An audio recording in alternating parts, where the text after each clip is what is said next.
threw a grenade. I did Right not. I did not catch your drift. We would have done terribly in one of Chiz's 250 games or Painkiller Oh, 200, whatever that was. anyway, so explain why you're there, Kyle. Yeah, so I'm in Los Angeles right now. I've got a small role in a movie, and so I'm out here. I was going to be out here for like 3 separate trips, but I just got a call like a little while ago that they need me on Monday when I was supposed to fly home on Saturday. So I'm going to be out here for a couple weeks. They when I first got here, my driver picks me up, takes me to an Airbnb, and I thought and Kitty thought that this was going to be my own apartment, right? I'd have my own separate space, but so I meet this guy, Matt. Matt takes me upstairs, shows me the place. It's not bad. It's not the worst. There's and I'm quickly scanning the room, taking the measure of it, and I'm like, oh, fucking full computer desk with a gaming PC. I can see that, like, just by looking at the case, I can see that this will play my games. I can get on fucking Steam and have some fun. I see there's a projector with a pull down screen. He's talking about that. He's like, your bedroom's back there, full kitchen over here. And I'm like, this isn't great, but like, it's not even as nice as like my very, very first apartment, but it's close to as nice as that, and I can deal with that. This will be okay. And then he's like, I'll be just down the hall if you need me. And just down the hall is like right there.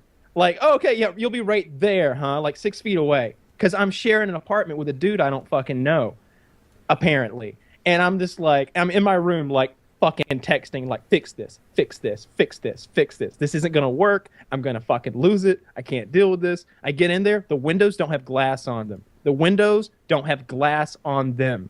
There is a screen. There are 2 double windows, okay? Double windows on opposite ends of the room. They don't have glass, just screens. They have a shutter on the inside, but it's not a shutter like a modern shutter that would like ka-chunk and lock really securely, make a noise that let you know that, yeah, it's locked up and secure. And, oh, look, there's a key latch. I'm talking about 2 old planks of wood that go, and then there's one of those hooks that goes on. And the backs of them, to make them opaque, because I guess the termites ate them up or who knows what the fuck here, has construction paper stapled all over it so the sun won't shine through. Not kidding. All of the outlets are 2-prong outlets, no ground in the bottom middle. So that means that my cell phone like thing won't plug in, my laptop can't charge. I basically don't have access to electricity unless I like go way over in the corner where the one power thing is and use the one source of electricity that's available. But it's awkward. It's hanging up from a corner because there's guests. He's made the sound system some like Sennheiser headphones that like work wirelessly. I'm in there fucking texting frantically. I'm like, I'm not going to fucking stay here. This is not going to work. I'm not sharing a house with this dude on this tiny, gross bed. Like, no privacy. Like, the bathroom's gross with, like, mildew and mold stains everywhere and, like, missing some of the things that you normally expect in a bathroom. Like, you know that little thing in the sink that prevents, like, a ring from going down the drain? That's gone. It's just a hole. And I'm sorry, Does but that I ever wanted make you one of wonder, those. like, when things that like that are missing? Like, What that's not something happened? that's not something that breaks. Somebody or came in gets there was like, misplaced. aha! It's like, what? Someone had to sit there and think, I'm gonna fucking steal this. I'm gonna steal this, and someone's not gonna have a drain stop. I've always thought about things like that don't make sense. Why? I can't imagine. So, like, they would be missing. Sorry. So they apologize. No, you're fine. No, so they're like, oh, we're really sorry. We didn't know that it was going to be like that. We didn't know that. We're going to get you in a new place. So I call an Uber up.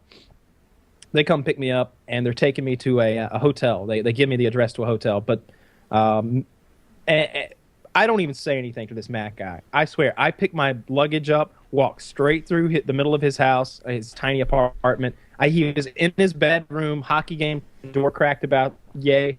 And I just eased on out and never looked back. I guess they contacted him eventually and told him that I wouldn't be staying or something like that. But then they put me in this Korean hotel. And by Korean hotel, I mean owned, operated, and the security guard was Korean.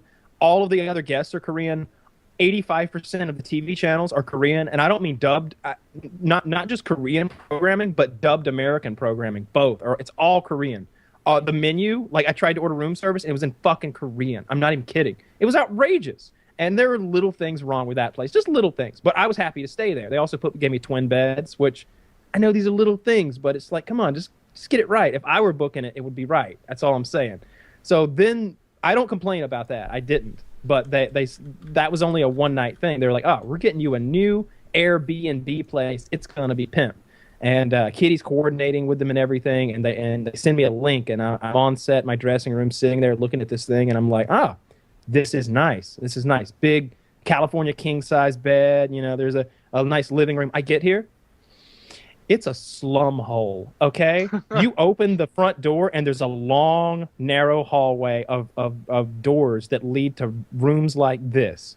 The bed is behind me. The living room's over there. There's not a television set. The heater is some sort of gas thing from the 70s. There is a window unit right there. Yeah. Keeping us cool over there. Whatever. In the other room, there's an electrical wire, like, hanging like in midair, and it's got a hairpin in there and some frayed wires. Like, I'm not sure if it's keeping the wires together or keeping them separate, but it's doing one or the other. And I feel like it is integral to not only my electrical power sources, but my survival. I feel like if something were to happen to that in the night, this whole fucking thing burns down. And these windows, I guess I'd go through the screen. I'm unarmed too. I don't like that. I got no gun. Like, all I got is there's an iron over there, and every now and then I look over at it and I'm like, yeah, that's as good as it's gonna get. I'm like, I could grab this boom, but it's so small that I feel like all I could do to a real angry guy who's coming for me is like make him really pissed off, like whip a little, and like I need something to like crush some skull or something. So I guess it's the iron. I feel like so an iron I isn't keep gonna it plugged be that in. great. Yeah, it's unless plugged in that all the guy- time though. Plugged unless in, he turned breaks all in the way up. unarmed. I filled it up with water, so if they come, I'll steam them first, and they'll be like, ah, and then I can beat them with the hot iron. So I keep it over there simmering 24/7 in case there's any sort of security issue. So I you're don't waking like up it. every 5-8 minutes, making sure you haven't burned down as you slowly I begin to slept- go senile, dementia I haven't- setting in, no sleep. Everyone's a foe when you're standing there with a hot iron in your hand, looking at shadows, dancing on the wall at night. What was that? I haven't slept in 3 days. I like that you're steaming them. That's how I start. I steam them to throw them off balance, and then I beat them with the hot iron. And that's literally the close all the plates and silverware. I mean, I know these are little things, right? And you know, count your blessings, but all the plates are dirty, and I mean dirty in like a soap scum, gross. Someone used this and barely half-ass washed it kind of way. And I don't mean one plate was like this. I mean literally every plate, to the point where I had to like wash a dish when I wanted a dish. I don't know. I think at first I thought they were just fucking with me, but now I don't want to say anything bad about the people who are booking this stuff, but I really wish they were doing as good of a job as, say, Chiz would do. Because Chiz, like today, he went rattly-tat, rattly-tat. Oh, look at this, 0.4 miles away, full apartment, $98. And I'm like, what? Why? Yeah, Why am I not there? It's not I hard mean, to they get just hopped on and binged it. probably because So- it's not hard to get a good Airbnb for like cheaper than a hotel. So it's like